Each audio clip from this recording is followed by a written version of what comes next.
Many of you may have seen the title of this podcast and thought, I thought this was a history podcast, and you would be correct. But this podcast has given me the ability to have conversations with some brilliant minds, and every once in a while, something outside the realm of history and politics piques my curiosity, and I cannot ignore it. Spencer Klavan's new book, Light of the Mind, Light of the World, which will be linked in the description below, did just that. So I decided I wanted to have him on the podcast to unpack some of these ideas. Spencer is a scholar, author, and host of the Young Heretics podcast. I will warn you, questioning the fabric of reality and our role in the universe can either lead you to truth or madness. So buckle up and enjoy the episode. I'd like to start with why you wrote this book. I saw you on the Ben Shapiro show, the Sunday special. And I saw you did your work with Jordan Peterson. So I picked up this book and I read it. And it was one of the most, profound books I've ever read. One of those books where I read that sort of changed my entire perspective on life and my role in the universe. But I'm sure you had a question that was on your mind, something that you were grappling with that started you on this journey of writing this book. So, why did you write this book and what was the research process like? Well, first of all, thank you so much. I'm really gratified to hear that the book had that effect on you. It's a very weird experience writing a book because you sit in a dark room for hours and hours and weeks, and then suddenly somebody writes to you and says, "Hey, you said that thing, and it made me think about this." And you think, "Oh my gosh, there's somebody on the other end of this line." I didn't know that was what was going to happen. Um, so it's been a delight, and yeah, it does arise from sort of a gradual thought process. My previous book was called How to Save the West. And it was my best attempt at giving a survey of kind of why we seem to be in perpetual crisis. I think you and I have both in our adult lives just sort of always been in an America that seems to be panicking and that seems to be at each other's throats. And, it's just, we don't live in a calm time. And in that book, my point was that the news cycle problems we live through, the momentary issues that we fight about, are really just bubbles on the surface of a very, very deep history. And that what we're living through is a crisis in Western civilization and not just America or American politics of the 21st century. Um, and so in that book, every book kind of teaches you something as you follow the train of thought.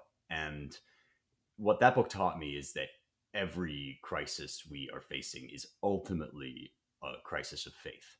And really, every question that we are wrestling over is ultimately boils down to, can we believe? Is it possible, reasonable, desirable to believe in something other than ourselves and the physical material world?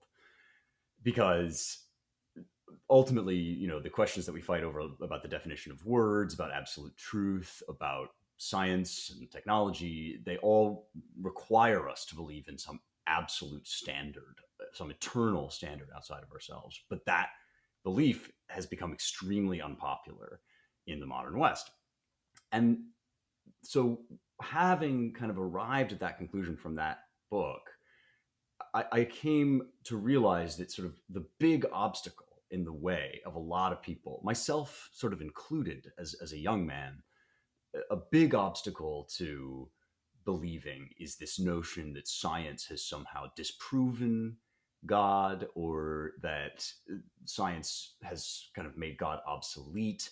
And that's not even necessarily something we all think. It's more something we feel. It's an atmosphere that we all kind of grew up in.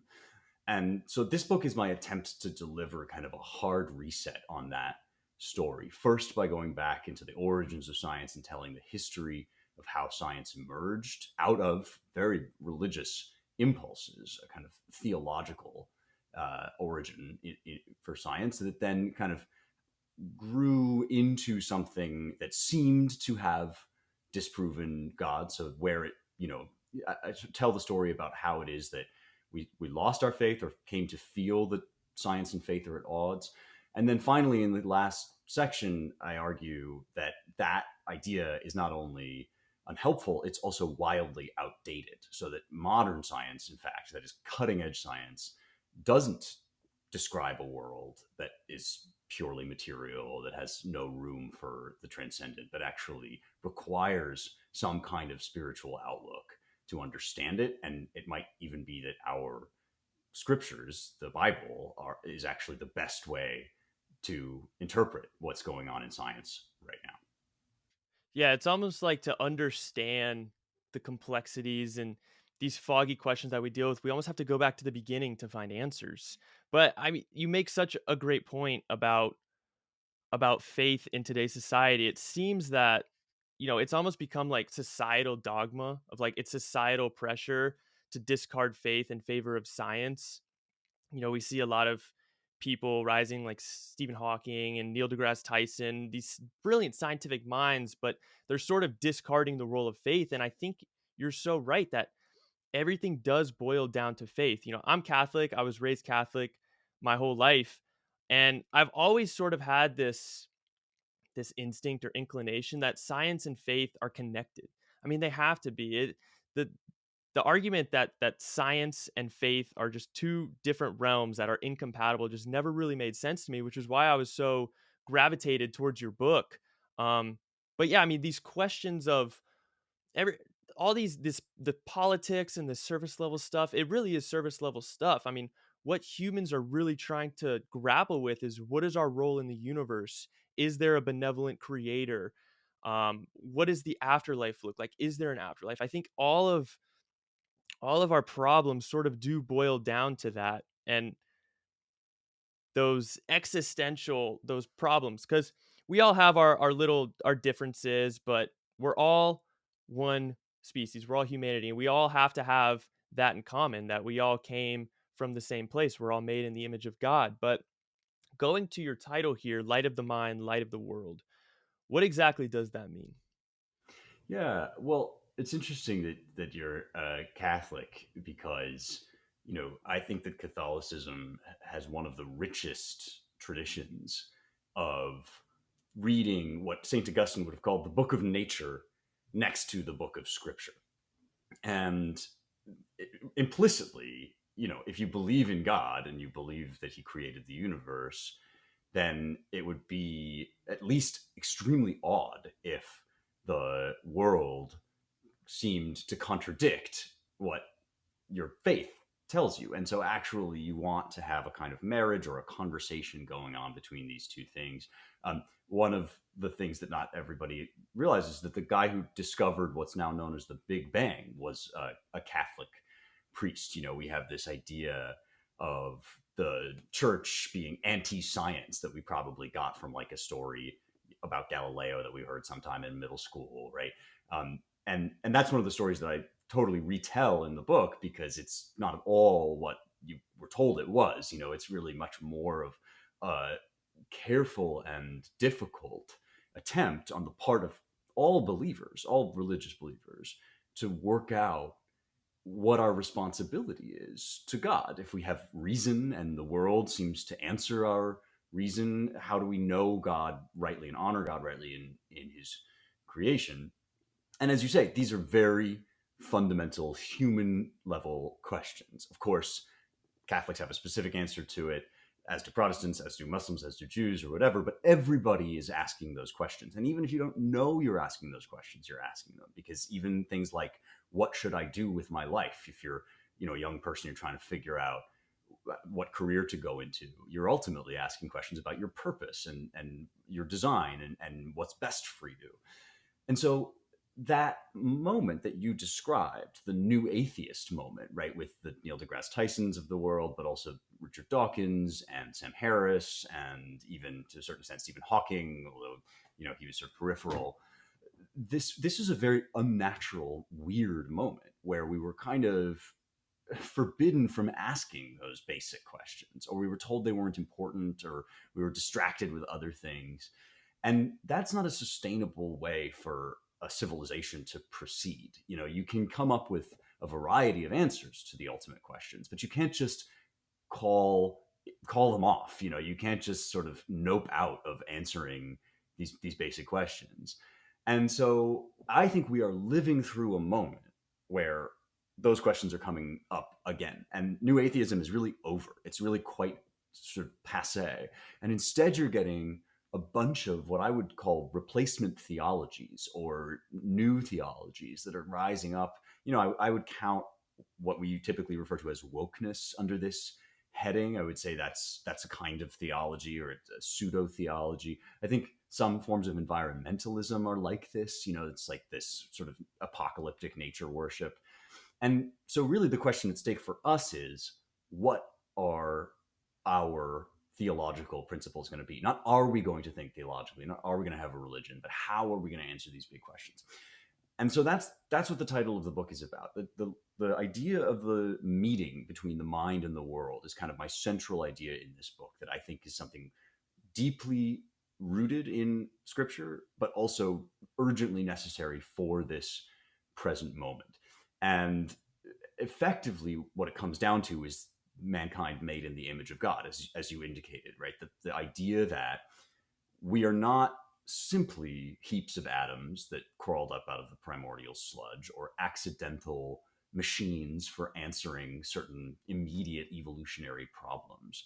But we are actually created minds that were dropped into a rationally formed universe that has order and structure. So that's the light of the world, which is imbued in the creation of Genesis, right? God said, "Let there be light." It's the very first thing he does is he speaks a kind of the John's gospel says a word, right? He speaks an order and a form and a reason into the world. And then the light of the mind is us. We are these creatures that are made in God's image to understand that rationally ordered universe, which is why we can do science. It means that our minds have a kind of blueprint for the order of the world. It doesn't just apply to our little local Earth. It's not like we're going to meet the trisolarans from the three body problem and discover that everything works in a way that totally explodes our brains, but that actually we are specifically endowed with the ability to understand the universe and to meet God through his creation. So that I think is an idea that you actually need in order to make sense of science. And it's an idea that is crucial for all of the political problems we're facing right now, because it insists upon that thing that you said, that everybody is made in the image of God, which means that there are like different political consequences than, say, if you think that some people are endowed with the right to rule and others not, or what have you. So that's the idea, is that this is a kind of relationship we're in between mind and matter, and we're not just these little, monkey brains kind of wandering through an empty universe. Exactly. It's a symbiotic relationship. These two things are not mutually exclusive. That was one of the biggest sort of breakthroughs I had, was realizing that reality exists where our minds meet matter. It's that point where mind meets matter, where you could say the light of the mind meets the light of the world. That was sort of one of the biggest breakthroughs I had. It was actually a moment. I was at school. I go to University of Central Florida, and there's this big nature area where I like to hang out. I like being outside in nature and all that. So I'm sitting at this sort of like picnic table out in this field, and there's bumblebees and hummingbirds flying around these flowers. And I'm reading this book, and it almost became like overwhelming. I had to like close the book and just sit there for like 20 minutes, no phone, just grappling with the idea that what I'm seeing isn't necessarily, to pull on this thread of light a little bit more, what I'm seeing isn't necessarily the physical matter, but I'm seeing the light reflected off that matter. And the light waves, the photons, they're entering my eyes, and my mind is conjuring up the image of what I see before me. So I really do want to pull on this thread of light a little bit more, because I think it's so fascinating, because reality is based on our perception of light as opposed to the perception of the physical atoms, the physical matter. And to quote the book, you say at one point, to understand the world, we have to realize that we are the ones who see it. So, can you speak to sort of what light is, and how it's basically, to phrase it, sort of the chief executive of the material world that meets with our minds? Hmm. Yeah, that is profound. So this was one of the big insights of physics in the 20th century, right at the turn of the 20th century, 1900s. This series of mind blowing discoveries that we now call the quantum revolution kind of comes to just totally unsettle the previously existing Newtonian framework of science.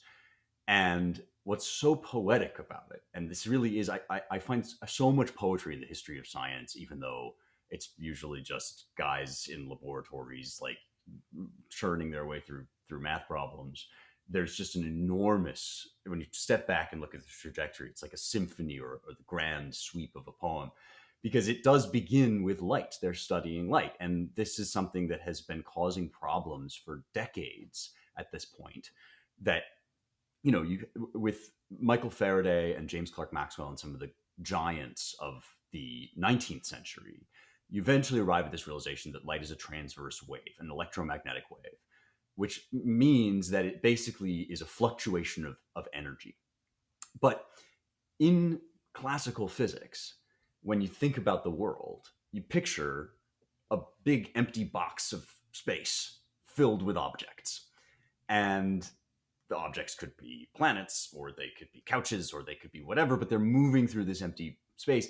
And if something is a wave, right, then it has to kind of undulate through something. You think about waves moving through water, it needs a medium. There's something that is moving in a pattern, and that's what a wave is, if all there is just physical objects.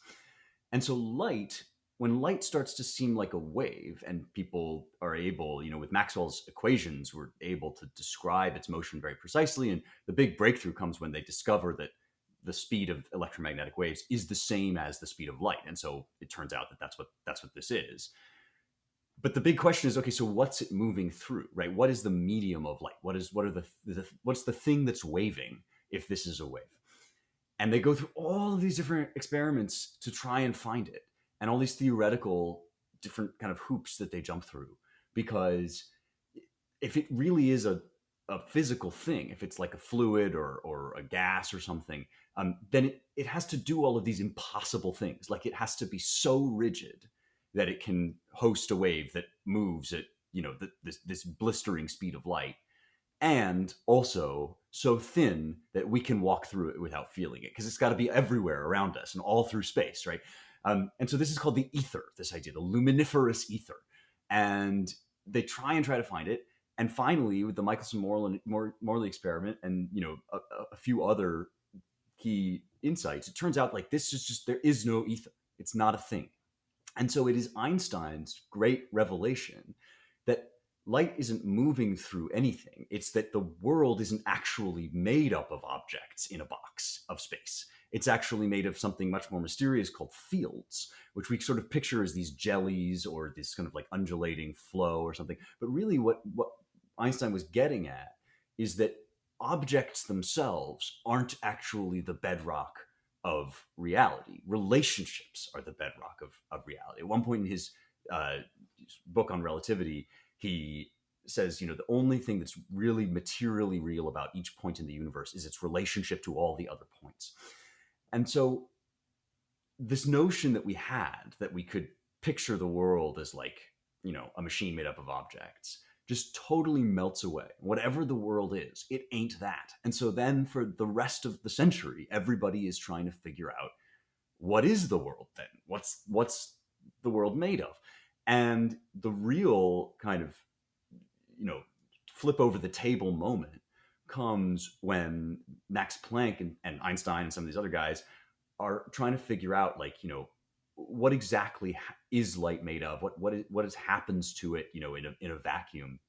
And they come up with these results that don't make any sense if you try to picture them in Newton's world, right? So light is made up of photons, which are particles, but they have no mass, right? So they're not actually, if it's a particle, it has to have a mass. If it's matter, it has to have a mass. Things get weirder, right? These waves, these particles behave in ways that only waves can behave. But what are they moving through?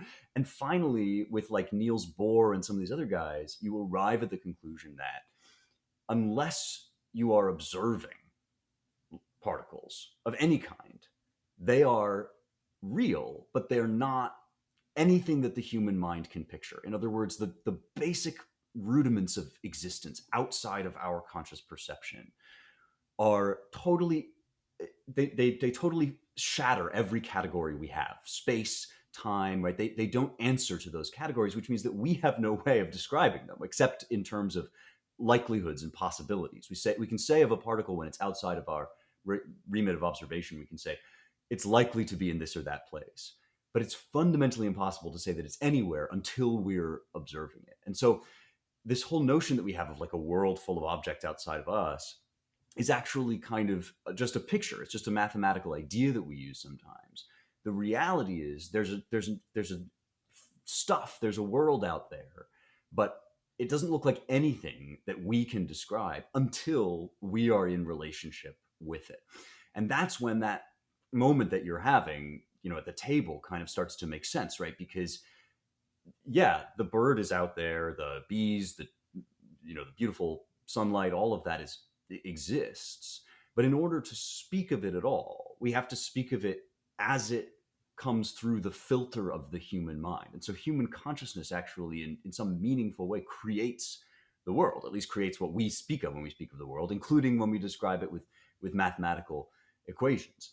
And so this turns us into these indispensable receptacles for reality. It's kind of, the romantic poets are all about this. There's all sorts of, versions of this in poetry, but then it kind of comes alive in science when you realize that in fact, like, everything that we're talking about when we are talking about objects, when we're talking about the world, is a relationship between your mind and the outside world, and it's mediated through light. It's light that allows that to happen.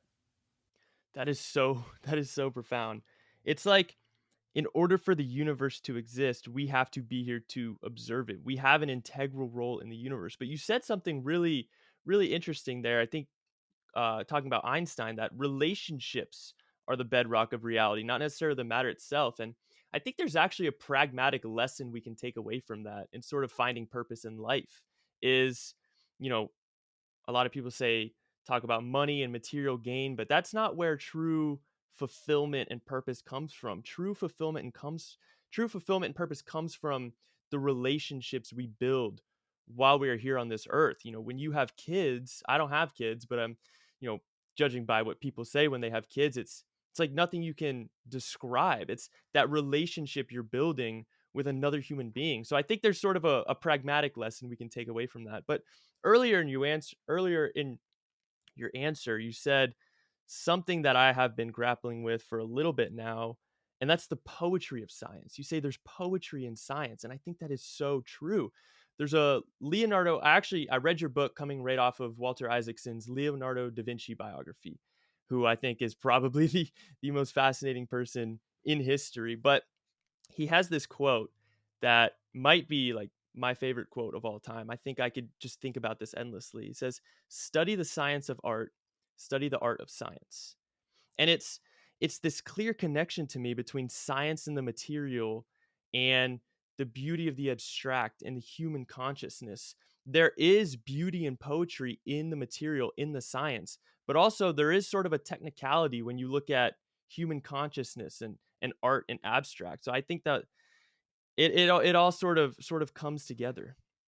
Wow. Yeah. Well, so you may know this, but the word poetry comes from a Greek word, and the Greek word is just making. It just means to make. So a poem in the original sense, in the most basic Greek sense, is anything that is made, anything that has craft in it. And when Plato talks about this in the Symposium, he says, everything is poetry. In some basic sense, everything is poetry. The bookshelf behind you is poetry. Anything that has evidence of artifice in it is poetry. But we use the word in this limited sense to describe what we do with language.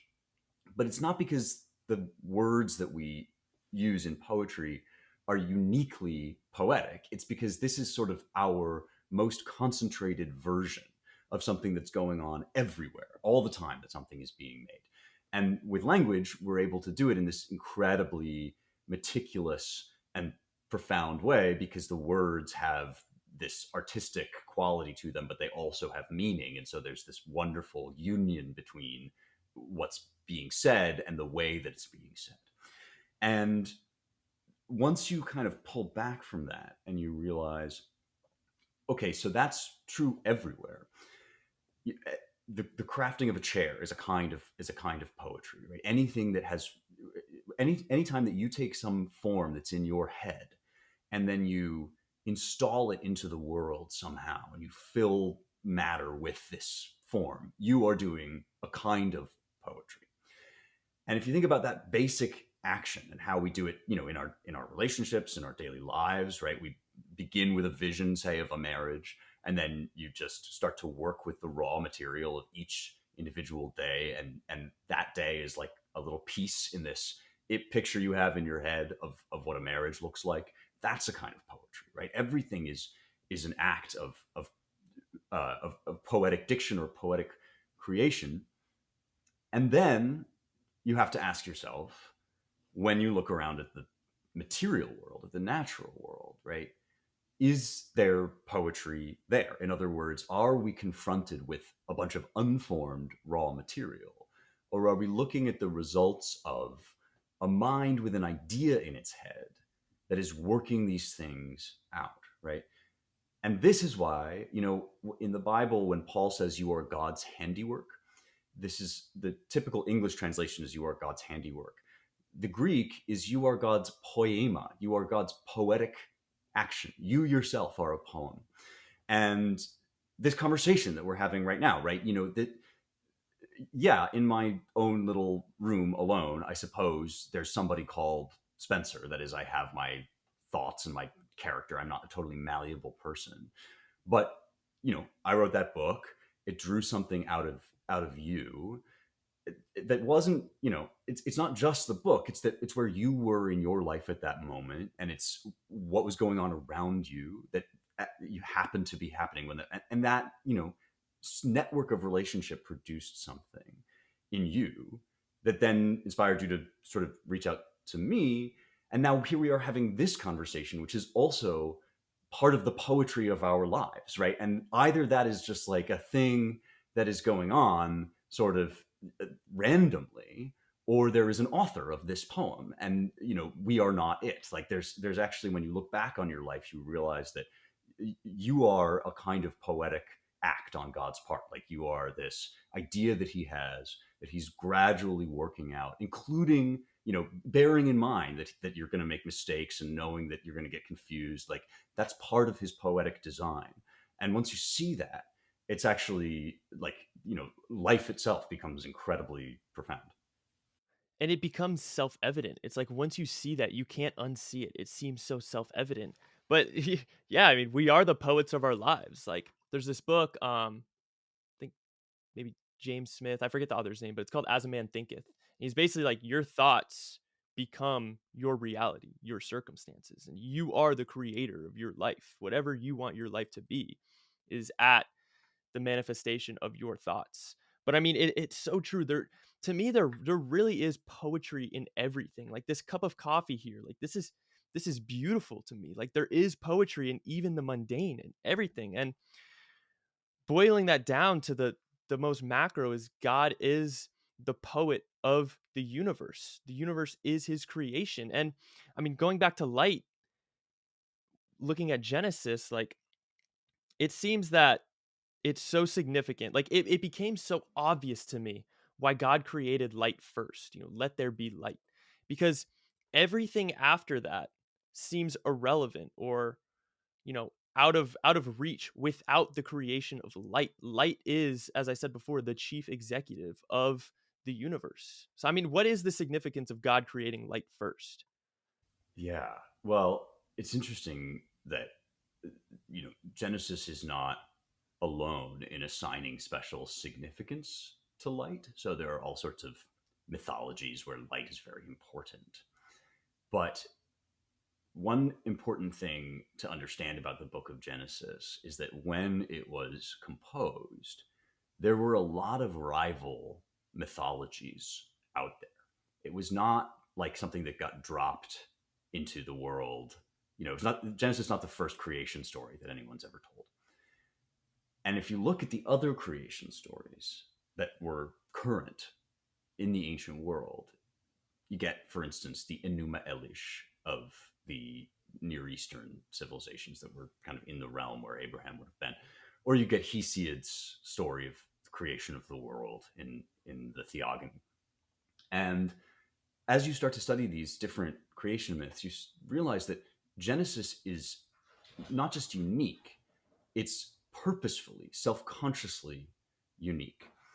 And one of the ways that it is unique, I would almost think of it as like a kind of revisionist history, is that every other kind of myth that we have begins with formlessness and chaos, begins with, Apsu and Tiamat, these two water gods, kind of tangling together in this nameless void, and then from that, all of these forms start to generate. And similarly, in Hesiod, you have chaos, which is this big chasm, and then you have ocean, and you have you have love, this kind of erotic desire that drives things together, and then there's kind of a bunch of different things that come out of that, like the Titans and all these different entities, and then some king god like Zeus or Ashur or Marduk has to get up, fight a big fight, and impose order upon the chaos. So you start with chaos, and then you have somebody through force imposing order. And usually that's where the light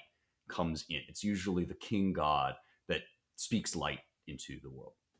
Now, you take that background and understand that Genesis is designed to stand out against that background. And you think, in the beginning, God, those already, the first 3 words or 4 words or whatever in English, are already a radical reversal of every other creation myth ever. Because in the beginning, God says, no, there wasn't chaos first. There was a perfect mind first, one design for creation. And he created the heavens and the earth, and the earth was formless and void. And there is therefore this kind of formlessness, right, that God creates in order to work with it. He makes his own raw material. He doesn't find the raw material as part of the background of the universe. He actually speaks that, or produces that rather. And then, looking upon the tohu vabohu, the formless and void, he says, let there be light, vayehi or, let there be light. And so it's in that moment, right, that God has basically taken raw potential. Like it's really unclear what exactly that is, because we couldn't even conceive of it. It has no, whatever, tangible anything.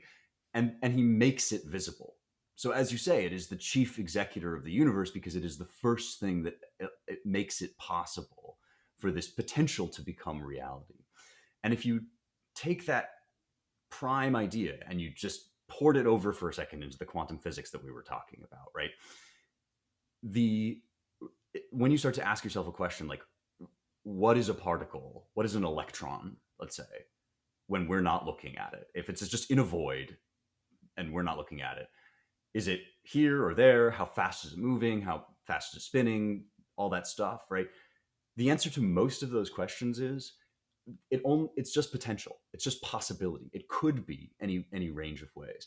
But then only when light strikes an object and we are able to observe it, or the object itself makes some sort of impression that we're able to observe, then the tohu vabohu, the formlessness and the void, comes into existence. So this kind of foundational act of creation that stands at the fountainhead of all existence is happening again and again every time a human consciousness opens its eyes upon the world. And I mean, do I think that the author of Genesis got a preview from God of the Schrodinger equations? No, I do not. I don't think that. I think instead that when in Genesis, what you're getting is a template for the order of the universe that is radically different from every other template in exactly this way, that it says the first thing that happened, or the prime thing that exists, is a mind. And then the mind is able to give form to the formlessness that it creates. I mean, that is like, completely different, not only from everything that went before it, but from all the other alternatives that still exist today, right? It is still the only version of that story that actually makes any sense and that would lead us to expect the universe to make sense, which is a key paradigm of science as well. I'm a political philosophy junkie, so it's almost sort of what Thomas Hobbes was arguing in Leviathan is that the state of nature is chaotic and you need a in his case he was arguing for the monarchy, but you need that force to instill order upon the chaos. I think he missed the mark a little bit with monarchy, but if he was making sort of a religious argument or an argument for creation, I think he would have hit the mark in that the state of nature is chaotic and you need that creator to instill order on the universe. But you talked about this in the book, and this is something that I've always sort of thought of, and I've never really heard anyone say it until I read your book, in that the world is created in 6 days and he rests on the seventh in Genesis. But that doesn't necessarily have to be taken literally. It could be a metaphor for God creating the universe over hundreds of years or even thousands of years. Because who's to say that God experienced time the same way we did? Yeah. So this is a delicate subject because we get to this point We're where, getting in the realm of heresy almost. I mean, all good conversations too. All the best theology is just adjacent to heresy. Yeah. So, and I do mean, I actually kind of mean that. Like, I think that there's an element of fearlessness to good theology that can be very dangerous, and people get very unnerved about it for a good reason, because there are, a lot of enemies of orthodoxy that genuinely want to undermine your faith. And so Christians can be somewhat defensive about this, especially when it comes to science, where a lot of people have made attacks on religion using science in the name of science, right? And one of the key areas is this question of the chronology of the universe. So now the 7 day creation, for some people, is one of the litmus tests of real orthodoxy, right? It's like, do you believe in 7 day creation? And I think it's almost because you have to, it takes more faith to believe in a 7 day creation in some funny way, because like the world looks much older than 7 days, or rather 5,000 years or whatever, than to the scientific eye. And so because this is a sort of unscientific, or at least a scientific view, there's a real purity test that gets applied. Like, do you believe in a 7 day creation? And also, the word is day in the Hebrew, so it's like kind of a biblical inerrancy thing as well, right? It's like, how do we read the Bible, and are we allowed to interpret the Bible poetically or metaphorically? Because if we are, where does it end? And you do, of course, then open up the door to all kinds of real heresies. Um, and so here's what I would say about this. The idea that in order to be faithful, you have to believe that the Bible is physically accurate at every point, um, is in itself a product of the scientific revolution. Doesn't mean it's wrong. It just means that it's not actually an ancient idea that you are defending as some kind of orthodoxy. It's actually something that we inherit from the moment when science starts to look like it is, quote unquote, disproving a lot of the things in the Bible. So in the scientific revolution, you start to develop this standard of truth where, unless you can map it out in terms of numbers and figures, it's not real, it's not true. And so then you get a bunch of scientific challengers to the Bible who say, look, all these places where the Bible doesn't describe the world in physical terms that are accurate, like in the Psalms, it says that the sun runs a course across the heavens. And once we've accepted a geocentric solar system, or rather a heliocentric solar system, where the earth revolves around the sun, that can't be right, right? Now, the church has a very ancient answer to this that it has always made, and it made during the Galileo controversy, which is, come on, you dummy. It's the books about what it looks like from Earth, right? Like, this is something that was said. Copernicus made this argument. Like, there were clerics making this argument that in the Psalms we're talking about how the world looks from a human perspective, and that idea gradually started to become embarrassing to the church because the human perspective started to seem irrelevant. It was like, who cares what the human perspective is? The truth is the physics, right? The truth is out there. And this is when Christians start to feel like, in order to defend the Bible, they have to make a case for it as a science textbook. They have to say, like, no, it's not just that the science is talking about different stuff, it's that it's actually wrong and the Bible is right. It's like, the world is actually there's evidence in the fossil record that shows the world is exactly as old as the Bible would suggest, or something like that. And my feeling is like, this is giving the game away before it starts. I'm not against the idea that the world was created in 7 days. It doesn't look that way based on the best available scientific evidence. And it certainly doesn't, my faith doesn't require me to believe that. Because if I think back to the sun example, right? Okay, so the Bible describes things in many cases from a human perspective. On the earth, it looks like the sun is moving across the sky. Well, how do you describe things from a human perspective before there are any humans? One of the things that science has suggested to us is that, we we we actually can't find language except analogical language, except metaphorical language for describing the world when there are no human consciousnesses in it. And this is a point that St. Augustine makes. He says, you know, how can you speak of days and nights before there's a sun and a moon? Right? Like, this is not, we measure day and night by suns and moons. And so it would be really weird if a day was a 24-hour period before there was a sun or a moon, because why 24 hours is arbitrary unless there's a sun moving around the earth. And so we must be, Augustine says, we must be speaking here using human language metaphorically to describe what the world is like to God, which is actually in itself way more mind blowing, right? Like, for the Bible to claim that it's giving you that information is a much more miraculous claim.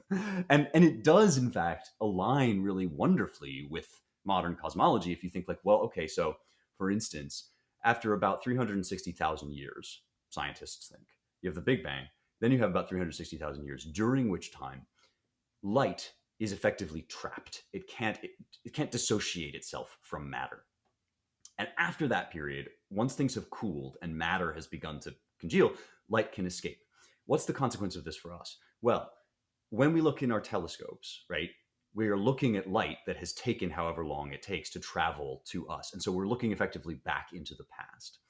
But we can only see the light that has escaped from matter to bounce off of matter, which means that we can go all the way back to that period 360,000 years into the creation of the universe. But we can't go any further back than that because no light escaped from those 360,000 years. So there is one day, right, where everything is shut off from human observation. And then there's a subsequent period that begins after the light escapes. Now, if we think that a day has to be 24 hours, that can't be the first day of creation. If we get rid of that for a second, we say, so those 360,000 years really are a distinctive period. And then the light escapes and something new occurs. I mean, there's all sorts of implications for this if we are not married to the idea that to be faithful, you have to believe in a 24-hour day. The evidence of this is, by the way, still around us. If you turn on an old TV and you get the static, some of that light is the most ancient light in the universe. That's the cosmic microwave. Yeah, that's the CMBR, the cosmic microwave background radiation. And we're looking at basically evening and morning the first day. We're looking at the beginning, I think, of the second period of creation. And you can chart this. I mean, there have been books written on like how you can map this out onto modern cosmology. If it's okay with you to think about those days not as our days, but as days from God's perspective until, from before humanity came into existence. And then if you think about human consciousness coming into existence, all that billions of years of past also comes along with us. The world is kind of endowed with this ancient history through the existence of the human perspective. But you have to, you have to be open to that. And I think that if you go back into the actual historical record, you will find that Christians throughout history have been open to this. It was only after the advent of science that we got a little bit defensive and felt that there was danger in admitting a metaphorical interpretation for some of these texts.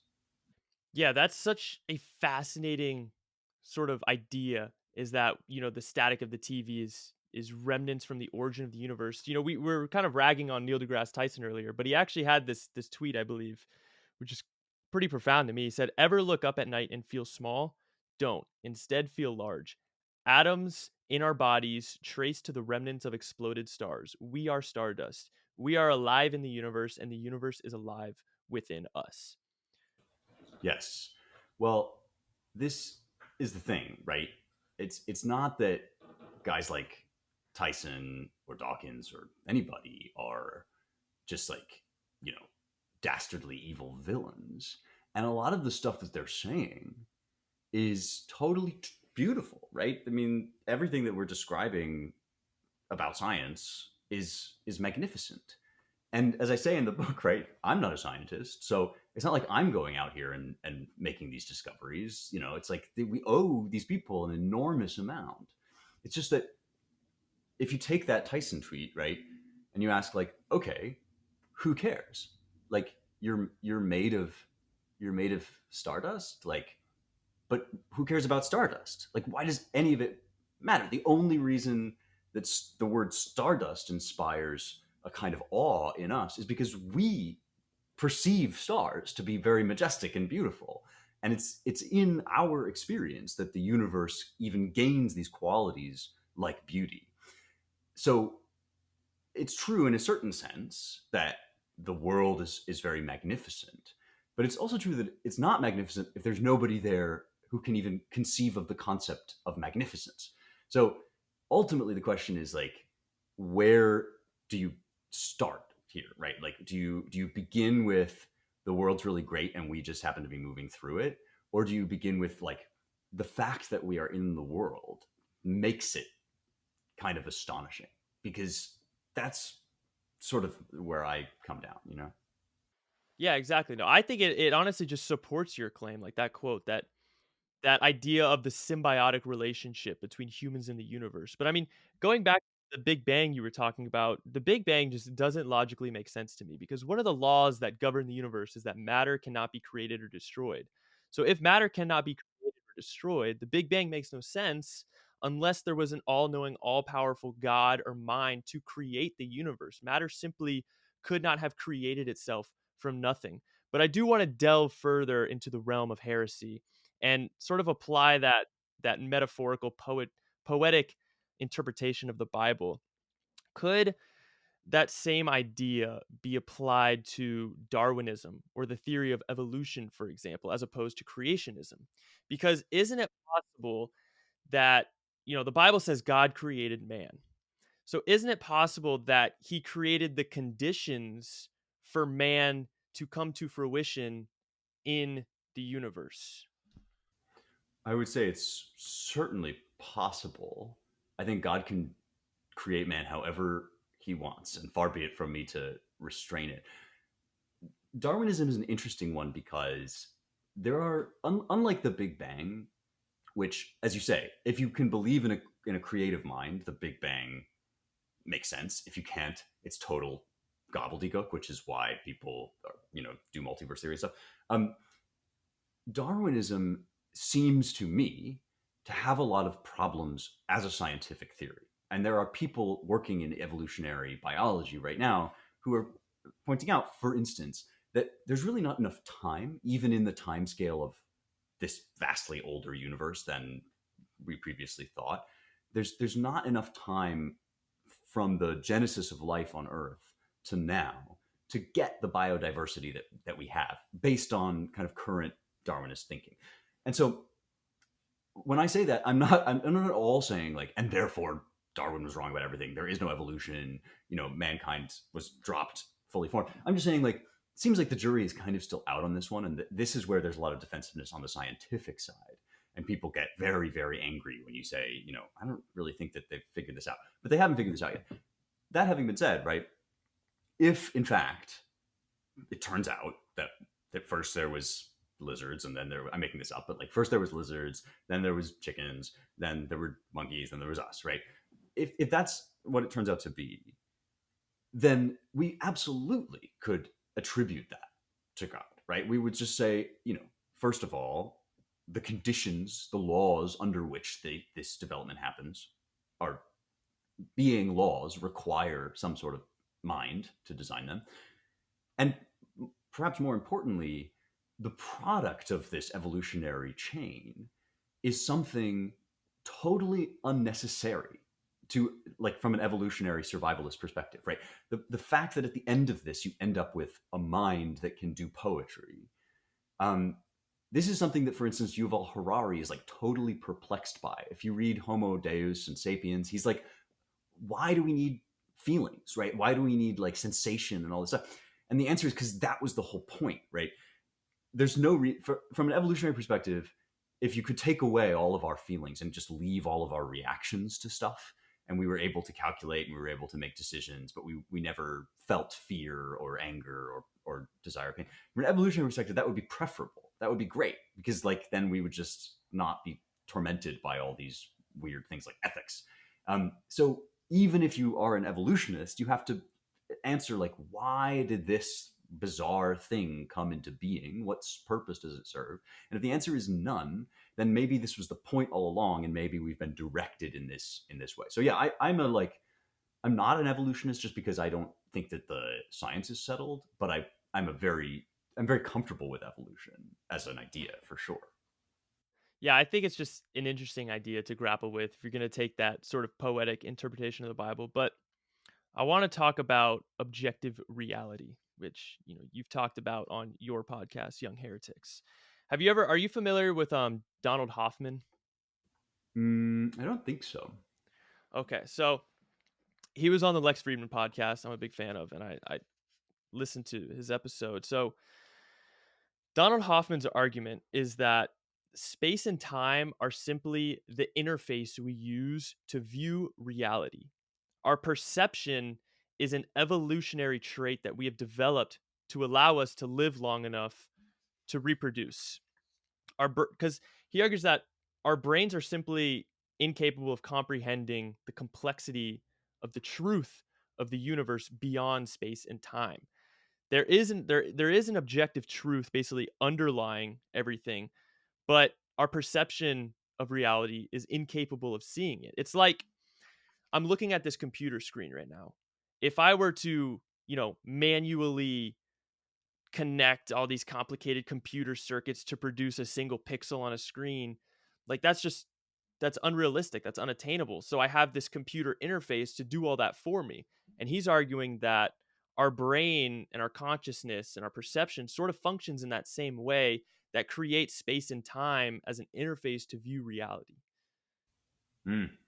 Yeah, so this is very close to Immanuel Kant, the idea that the things that we think of as hard coded into existence are actually endowed, like existence is endowed with space and time by our minds as a function, as a funneling mechanism, basically. And I think that there's a lot to this. Aristotle, in his treatise on language, talks about that experience, that set of experiences that you were reacting to when you were looking at the bees and the sun, and that all of those qualitative realities. The word for this in Aristotle is a pathema tes psyches. It's an inward state of the soul, or a kind of thing that the soul, an imprint upon the soul. And one of the things that seems true is that we all are affected by the outside world in ways that are structurally analogous. Like, you're not seeing the same thing that I'm seeing right now, but we're both experiencing space and time. As an example, we're both seeing colors. There's a whole range of things that we actually can't help but see when we experience the world. And these are part of the network of our brain, right? They're just kind of baked in. And so what Kant would say, and it sounds like this guy is sort of agreeing in some ways, is that, in order for us to perceive, we have to perceive in space and time. And so space and time are realities insofar as we are realities, because we can't exist without them existing. Like we can't wish them away. Um, and also, I think Aristotle would add, the things outside of us are affecting us because that is their nature, right? It's like there's part of their nature is that they meet when they meet us, they take on this particular shape in space and time. So we think of these as like, subjective features of reality. And you think if something's subjective, it's just in your head, maybe it's arbitrary or whatever. But really, all the word subjective means is that there's a subject perceiving it, right? And so, if there's an element of subjective perception that is unchangeable, that's baked in, then in some sense, that's just as real as what we think of as an objective reality, which is like something inert outside of us. So it comes back again, I think, to that relationship between consciousness and the outside world. So even though there are beyond things that we cannot perceive, beyond our ability to observe, they still affect us. Yes, I think that's the idea, right? I think is that there is, I mean, in Kant, in Aristotle, in these evolutionary theories too, there's always something outside of us, like the pixels on the computer, right? There's all of this stuff that is imperceptible to us. Some of it is categorically imperceptible to us. Like we don't have the equipment to perceive it in its essence, but it's making an impact on us, right? In the same way that a particle might make an impact upon a electromagnetic sensor, there is something that happens to us because of the outside world. We didn't create the outside world, and we also can't choose for the outside world to be otherwise just by thinking about it. But the way that it is in our sort of mind space, I think, is constructed by the meeting between the outside world and the structure of our minds. That makes sense. You recently traveled to Athens, Greece, with Jordan Peterson for Foundations of the West, which was a phenomenal show. And you also sat down on Jordan Peterson's podcast to talk about the book. And Jordan, I can confidently say that my life would not be on the trajectory that it is without Jordan Peterson. He's such a big inspiration to me. What have you learned from Jordan Peterson? Well, it's funny, you, as I'm sure you know, when you do podcasts and you do media, you meet people who have a following, and sometimes like people will come up to such and such a person and say like, "Hi, it's nice to meet you." Um, Walking around any city, America, Europe, whatever, with Jordan Peterson is a whole different level. It's like I thought that I knew sort of famous people, and then I met Jordan, and we would walk around. It's just like people come up to him and just start openly weeping, and they talk about in the same way that you're saying, like my life was transformed when you. And so here's the thing, right? Is that it's it's very easy for that to get annoying, even if like people recognize you on the street. Like sometimes it's easy to be like, well, I'm trying to get a cup of coffee, like, and if it's happening to you all the time, it could really be. Jordan is just like unfailingly kind. And I don't think that people take this on board enough, because his mind is what people really connect with, and they connect to his writing, all of that. You know, it, the thing that we miss sometimes is that he's just a good, gentle man. And when I said this to him, I was like, "You're really nice to people." And he said, "Well, they could be throwing rocks." I was like, yeah, because that's a guy that's practicing what he preaches, So I think, to me, what I took away most, what I have taken away from my uh, from the stuff we've done on camera and just from getting to know Jordan off camera, I think that has really stuck with me. Is that he is an actual a generous soul whose intellect is in service of something greater, not the other way around. Yeah, that is so beautiful and so admirable. It's amazing how many lives he's touched. But I have one more question for you, sort of a silly question. I know you have to go, but you're obviously a very well read man. You've spent a lot of time grappling with the ideas of these brilliant minds from throughout history. If you could have dinner or hang out with any three people from history, who would you pick? Boy, yeah. I get three, huh? Um, okay, I want to sit down with Socrates, even though it'd be really annoying. I I want Jesus to be there. I think Jesus pre second coming. I don't think I'm ready to meet Jesus of the second coming, but like incarnational Jesus. You know, and I mostly want to see what they say to each other. So I don't really want so much to ask Jesus about things or Socrates about things, although I do. I really want to watch them have a conversation because I've always felt that Socrates is so close to Christianity, at least as Plato represents him.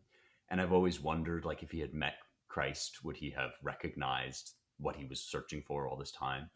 Um, and then you would, I think, then need like the world's best moderator of that conversation. And so I think I would ask C.S. Lewis to sit with me. I mean, I Lewis is my intellectual hero. I've always wanted to meet him. So I think I would like ask him to kind of moderate the conversation between Socrates and Jesus, and then I would just like sit back and I don't know, make pasta. How about you? That is such a phenomenal answer. I've asked this question to a lot of people. It's my favorite question to ask. I think it says a lot about who the person is. I've never heard someone say that they'd like to see those characters interact with each other. So that's an interesting answer. But for me, I have two locks, and then my third one, it's such a tough question, but number one would be Jesus for sure. There's so many questions like, are you really the Son of God? Did he rise from the dead? There's just so many questions as a Christian that you would want to ask. And then two, I mentioned him earlier, Leonardo da Vinci. Just his mind and his hyper curiosity about the world around him, I think is so inspiring. Just the way he thought about the world. Like, have you read Walter Isaacson's biography of him? Yeah. Like this guy puts on his to-do list, describe the tongue of a woodpecker. Like who sees the world like that? It's so fascinating. And then just to be able to like watch him paint the Mona Lisa, that would be incredible. And then my third one, as a history guy who loves America, like one of the founding fathers would be really really cool.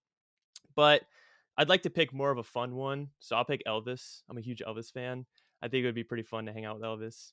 But yeah, you mentioned C.S. Lewis, and I mentioned that the handful of books that have really had that profound impact on me, and the Screw Tape Letters is in my top three all time. It completely changed my perspective on temptation and any sort of inclination to do bad. It's all just kind of the devil luring you in and away from God. And that was that was really big for me.